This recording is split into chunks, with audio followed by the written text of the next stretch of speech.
Masih ingat gak sih kalian sama momen 2 tahun yang lalu gitu ya? Momen waktu ya kita masih ngerasa kalau seneng gitu waktu tahu sekolah ternyata libur 2 minggu. Dan ya waktu itu aku juga ngerasa seneng sih waktu bisa libur atau belajar di rumah.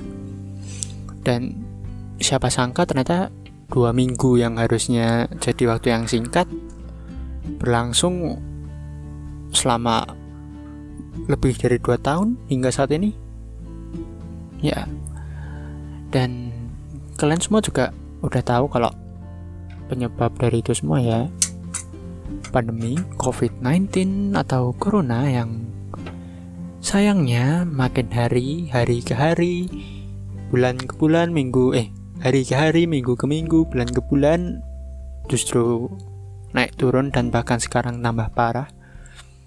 Hingga episode ini direkam, kalau nggak salah kemarin aku ngeliat udah ada lebih dari 3,2 juta kasus, dengan jumlah orang yang meninggal udah sampai nyentuh 86.000 orang, dan yang sembuh itu sekitar 2,6 juta orang. Yaitu data di Indonesia ya. Kalau kalian ngeliatnya data di internasional atau secara global ya angkanya sudah jelas lebih dari itu sobat. Tapi sebelum itu selamat datang kembali di podcast tanpa nama bersama aku Mahesa atau Dito selaku the one and only host, anjay. Intinya ya yang punya acara gitu ya. Kalian bisa manggil aku Mahesa atau Dito, bebas. Dan di episode kali ini aku pengen bahas soal Corona di Indonesia, mulai dari sisi pemerintah maupun sisi masyarakat. Dan juga sebenarnya ini isinya keresahan ketika ngelihat kondisi di sekitar aku gitu ya. Ya, nanti cobalah kita bahas satu persatu. Tapi sebelum itu seperti biasa disclaimer biar nggak banyak yang panas duluan. Kalau kalian lagi dengerin gitu kan, tiba-tiba ada yang nggak cocok yuk protes gitu langsung barbar. Enggak, jangan. Karena di sini aku cuma pengen ngasih tahu pandanganku. Pengen melihat dari dua sudut pandang gitu ya. Kan di sini ada dua aktor gitu ya. Dari pemerintah maupun masyarakat. Nah, aku pengen ngelihat permasalahan COVID ini dari dua sudut pandang yang ada. Dan mungkin ya ada beberapa opini pribadi gitu ya. Aku juga nggak bakal mihak satu pihak tertentu karena aku yakin kalau ya COVID ini masalah bersama. Nggak bisa kalau pemerintah gerak sendiri, kalau masyarakat gerak sendiri ya nggak bakal jalan. Jadi ya intinya kita harus saling kerjasama untuk nyelesain masalah satu ini. Oke, kita mulai aja dari sudut pandang pemerintah. Menurutku pemerintah itu sudah menentukan berbagai macam kebijakan biar bisa menekan angka COVID-19 di Indonesia, mulai dari PSBB hingga PPKM, dari PPKM darurat sampai sekarang PPKM level 1 sampai 4. Aku juga yakin kalau ya itu kebijakan tersebut diciptakan buat menekan angka kasus COVID-19 atau Corona di Indonesia. Dan ya kebijakan itu juga harusnya dibikin berdasarkan berbagai pertimbangan kayak kesehatan masyarakat, ketersediaan rumah sakit, ekonomi negara, atau bahkan ekonomi masyarakat kecil. Pemerintah juga gak mungkin dong pengen negaranya hancur. Maksudnya kita aja sekarang harusnya pemerintah tuh lagi senang-senang ketika kalau di kondisi normal ekonomi Indonesia tuh harusnya lagi naik-naiknya beberapa tahun ke depan. Tapi karena COVID ini mau gak mau dampaknya secara global bukan cuma di Indonesia sih. Kita justru mengalami penurunan ekonomi. Bahkan status kita sampai turun ke low middle income lagi kan negaranya. Dan yuk balik kita coba flashback ke masa-masa PPKM darurat. Kan sekarang udah PPKM level 1 sampai 4 tuh. Di masa PPKM darurat itu aku nangkep banyak banget informasi yang nunjukin kalau pedagang itu dilarang gitu ya untuk berdagang. Bahkan para Satpol PP mendadak jadi viral lagi. Biasanya kan viralnya karena penertiban tanah abang gitu-gitu kan. Nah ini mereka viral karena rame lagi di masyarakat karena sikap mereka dalam menindak tegas para pedagang yang berjualan selama masa PPKM. Nah padahal kalau kalian ngelihat peraturannya lagi, kalian coba baca di berbagai macam media kayak Kompas, CNN gitu-gitu, PPKM darurat ini menjelaskan secara jelas begitu di peraturannya kalau restoran atau tempat makan itu boleh untuk tetap buka sampai pukul 8 malam. Dan itu cuma boleh ngelakuin transaksi secara take away, alias gak boleh makan di tempat atau cuma lewat pesan antar gitu ya, pakai GoFood, GrabFood, atau mereka punya pesan antar sendiri. Intinya gak boleh makan di tempat gitu aja deh. Nah, di situ harusnya kan peraturannya udah jelas. Buka itu tetap boleh, tapi nggak boleh dine in. Nah, masalahnya waktu itu ada berita dan bahkan video yang nunjukin kalau ya pedagang-pedagang ini sama sekali nggak boleh jualan gitu. Videonya cuacanya terang benderang, masih siang, masih sore, tapi disemprot water cannon, kursinya diambil, disita, atau bahkan daging sebagai hal yang mereka jual juga disita sama Satpol PP-nya. Dan bahkan ada yang itu yang jualan bubur ayam didenda 5 juta karena berjualan selama masa PPKM. Sebelumnya mohon maaf wahai para Satpol PP yang sedang bertugas, tanpa mengurangi rasa hormat. Konsepnya kayaknya nggak gitu sih harusnya. Maksudku daripada disita atau didenda, kan harusnya idealnya bisa gitu kan diedukasi baik-baik, dikasih tahu baik-baik kalau memang kondisinya lagi tidak baik-baik saja, lagi PPKM darurat. Kalau misalkan kalian yaitu kasar, jangan. Kalau misalkan beliau ini tetap menyita kursi, itu kan sebenarnya aset mereka dalam berjualan. Bayangin kalau besok ketika PPKM udah kelar, kursinya mau pakai yang mana? Mohon maaf, gak bisa dine in sama sekali dong, gak bisa buka usaha sama sekali dong. Masa harus take away terus? Gak bisa gitu kan, gak efektif. Lagian kalau memang kalian ngerasa kalau bapak-bapak Satpol PP ini merasa kalau kursi di warung itu meresahkan gitu ya, bisa menimbulkan kerumunan karena makan di tempat, ya ngomong sama yang punya warung, ngomong sama yang punya warteg gitu. Bapak, Ibu, mohon maaf, sekarang lagi PPKM darurat. Peraturannya yang pertama hanya boleh buka pukul sekian sampai pukul jam 8 malam.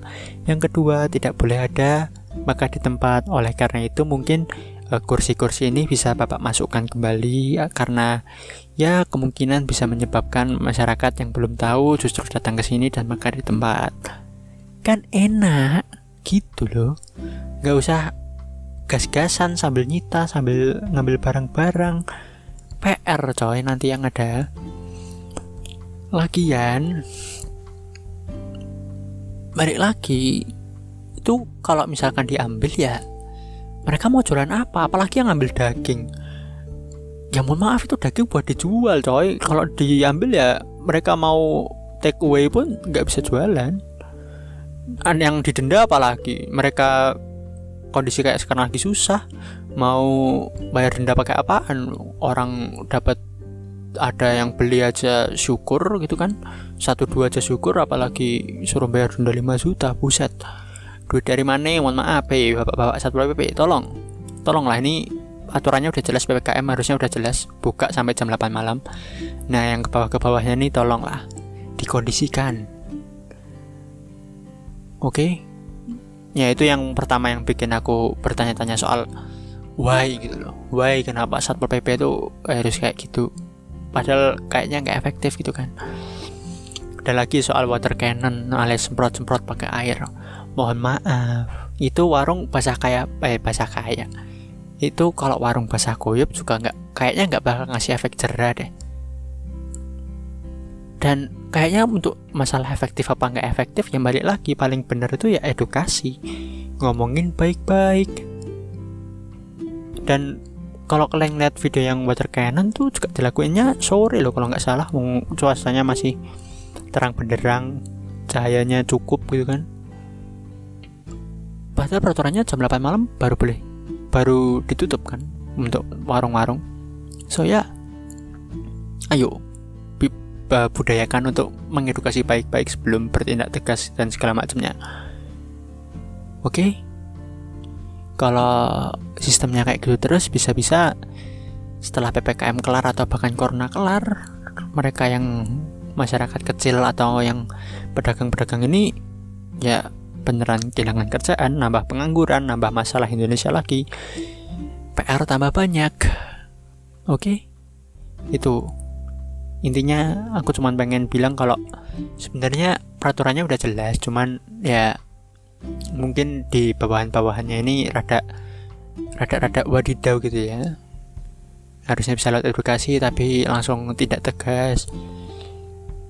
Aku yakin kok kalau masyarakatnya diedukasi baik-baik gak bakal ada kisruh kayak yang kemarin sampai lempar golok atau segala macam.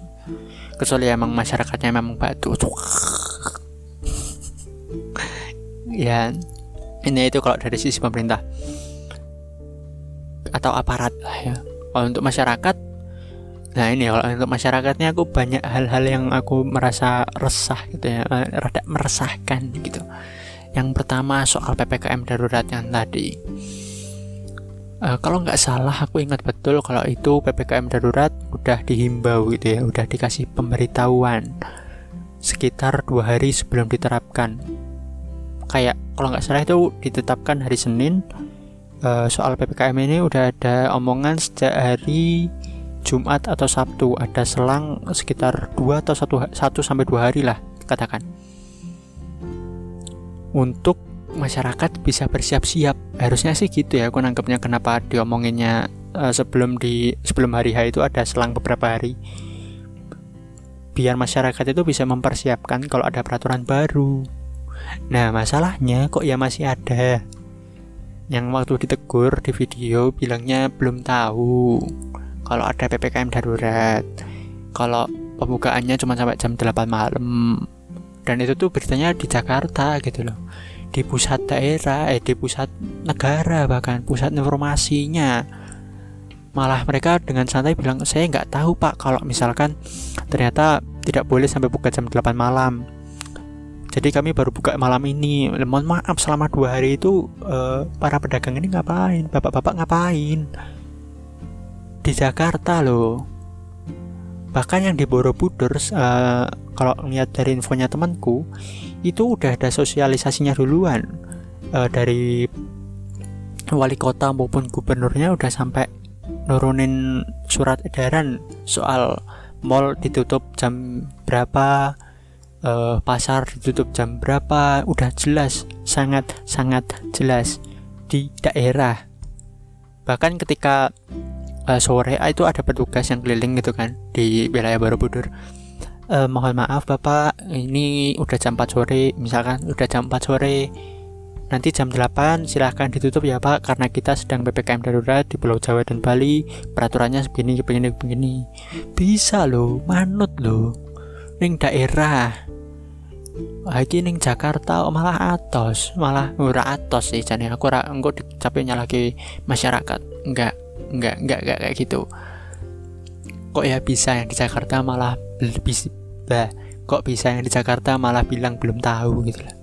Why? Kok bisa? Kok misalkan nih mereka selama 2 hari katakan nggak punya HP.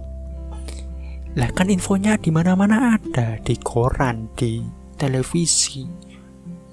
Ada coy. Kalau kalian buka HP, di Instagram rame, di TikTok ada, di Facebook apalagi, di Twitter ada semua. Kalau misalkan orang tuanya memang segaptek itu sampai nggak tahu teknologi, kan ada anaknya, ada tetangganya, ada rekan pedagangnya.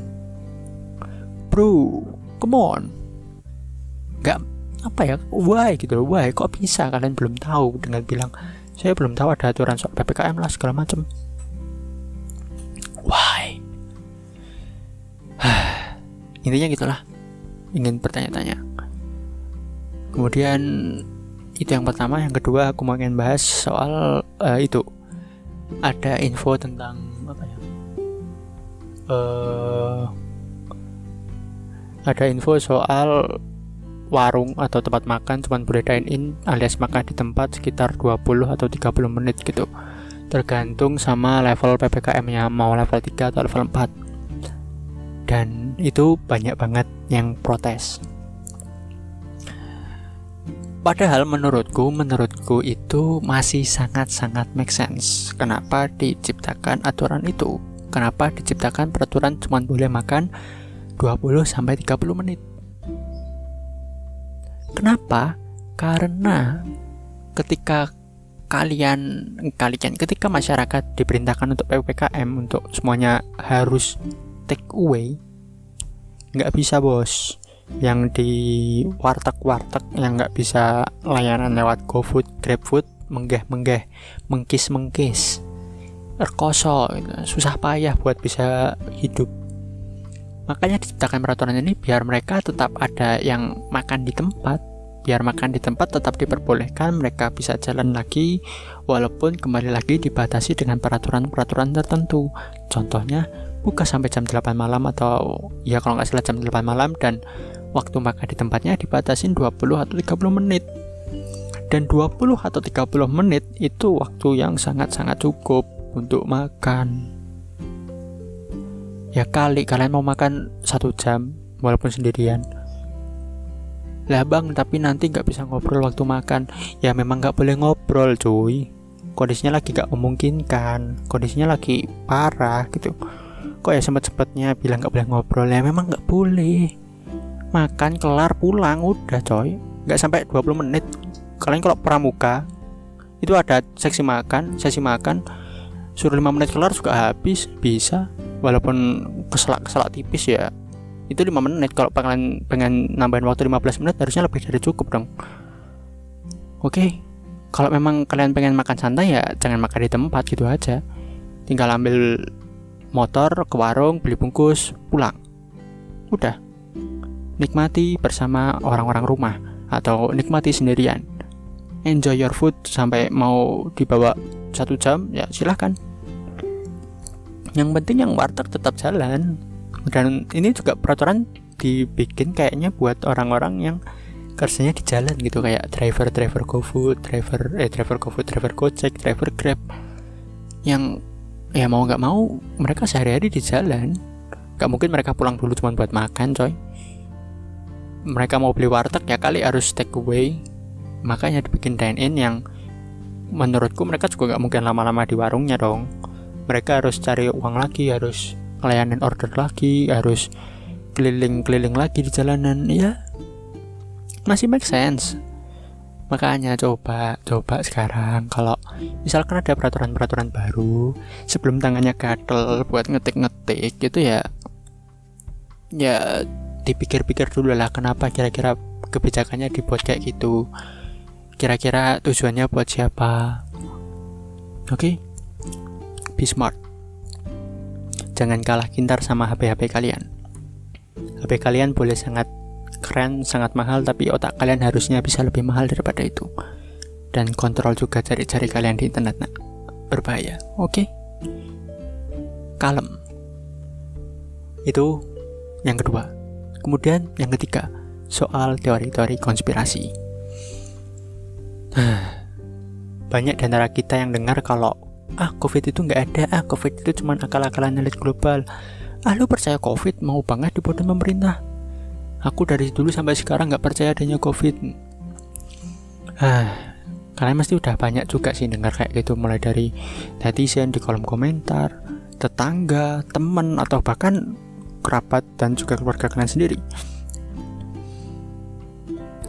Ya jujur aja aku nggak terlalu peduli ya kalian mau percaya konspirasi, kalian mau percaya hal-hal kayak gitu, kalian mau percaya sama hal yang kalian baca di internet, kalian tonton di YouTube soal COVID ya, tentang corona, tentang COVID, ya terserah, bebas, silahkan, monggo. Cuman kalau sampai membahayakan orang lain, nah itu aing baru gatel buat ngomong. Contoh yang ngerugiin orang lain, nggak pakai masker. Boleh kalian nggak percaya, boleh kalian batu kalau COVID itu nggak ada, ya tapi tetap pakai masker lah. Mohon maaf, suka nggak suka kalian harus terima fakta kalau COVID itu ada, dilihat dari data. Yang kena banyak, yang meninggal banyak. Kalau menurut kalian 80.000 orang yang meninggal itu sedikit, wah, nggak paham lagi dah aing. 80.000 itu dikit. Kalau duit mungkin dikit, ini orang coy. Satu RT aja cuma berapa orang? 80.000 orang. Oke, hati-hati. 80.000 orang itu banyak. Dan mereka yang terjangkit COVID, mereka yang meninggal karena COVID bisa kena. Salah satu faktornya karena kalian nggak pakai masker. Kok bisa gitu? Ya, COVID penyebarannya bisa lewat udara sekarang. Mereka bermutasi, mereka tumbuh virusnya, mereka berkembang. Dan kalau kalian nggak pakai masker, bukan cuman hidung kalian, bukan cuma air liur kalian yang kemana-mana. Siapa tahu kalian tanpa sadar juga jadi pembawa virus. Kasihan orang-orang yang ada di sekitar kalian yang patuh prokes, tapi karena satu orang yang batu, mau gak mau kena juga, bahkan parah, bahkan meninggal. Kalian pernah nonton videonya Pak Ganjar yang ngasih tahu mahasiswa Semarang gitu? Kayaknya ini pernah viral di TikTok sih. Yang dia ngasih tahu, tanya sama mahasiswa, kenapa kamu nggak pakai masker? Ya itu hak saya, Pak. Loh ya nggak bisa gitu. Kamu boleh ngambil hak, tapi kalau hakmu itu merugikan orang lain, itu masalah. Masalahnya ketika kamu nggak pakai masker itu merugikan orang lain, merugikan orang-orang di sekitarmu. Kalian nggak bayangin apa, pulang dari nongkrong, pulang dari pergi, nggak pakai masker, kalian sehat-sehat aja, tapi ternyata tiba-tiba orang tua kalian yang di rumah aja kena dengan gejala yang parah. Pernah nggak sih bayangin kayak gitu? Atau belum pernah dapet info soal teman kalian yang keluarganya nggak ada karena COVID? Ya gimana ya? Dan satu lagi, Ferry Irwandi, kalau kalian tahu di YouTube, coba kalian search lewat YouTube-nya, juga pernah bilang kalau mungkin ketika besok kalian orang-orang yang percaya teori konspirasi ini mendapatkan bukti yang valid bahwa ternyata COVID memang beneran akal-akalan elit global, beneran sebenarnya cuman dipermainkan seluruh dunia ini sama mereka, kalian bakal dapat pujian. Kalian akan dapat julukan visioner. Wah, kamu hebat, bisa tahu kalau ternyata COVID ini cuman akal-akalan. Itu kalau kalian benar dapat pujian. Tapi kalau salah, nyawa orang lain yang bisa kena. Nyawa taruhannya nyawa loh, nyawa harganya berapa? Nyawa dibayar nyawa. Taruhannya bukan main-main. Jadi mau kalian percaya atau enggak, ya minimal prokes sama vaksin. Udah, pakai masker gak repot. Vaksin tinggal suntik bentar, habis itu pulang. 2 minggu lagi datang vaksin lagi, kelar. Udah, prokes juga pakai pakai masker juga, ya gak susah-susah amat. Tinggal berapa sih harga masker? 1.500, 2.500 dapat. Oke, intinya pakai masker. Udah. Kalau menurut kalian pemerintah kita beberapa bulan terakhir ini rada wadidau, ya sekalian sebagai publik ya jangan ikut wadidau juga dong. Kalau dua-duanya wadidau, ya mau sampai kapan masalahnya kelar? Oke. Mungkin ya itu aja dari saya, Mahesa alias Tito. Ya intinya cuman keresahan aja, dan juga sedikit pesan yang pengen aku sampaikan ke kalian tentang corona, tentang COVID, tentang kalian yang percaya teori konspirasi, tentang kalian yang meresahkan. Ya, that's it. Jangan lupa buat like, komen, dan share ke teman-teman yang lain, kalau misalkan kalian punya teman yang nggak percaya COVID lah, nggak percaya macam-macam, atau yang masih mikir pemerintah itu wadidaw tapi merekanya juga wadidaw, ya silakan di-share. Kalau nggak suka ya silahkan pencet tombol dislike juga nggak apa-apa. Kalau yang pengen menyampaikan pendapatnya, kolom komentar di YouTube sangat terbuka. Buat yang punya rezeki juga, kalau mau berbagi bisa langsung donate lewat link Saweria yang ada. Dan untuk yang di YouTube jangan lupa buat klik tombol subscribe sama ngeklik tombol lonceng. Yang di Spotify juga jangan lupa buat klik tombol follow-nya. Goodbye, stay healthy, and see you in the next episode of PTN Podcast Tanpa Nama. Aku Mahisa alias Tito pamit. See ya. Bye.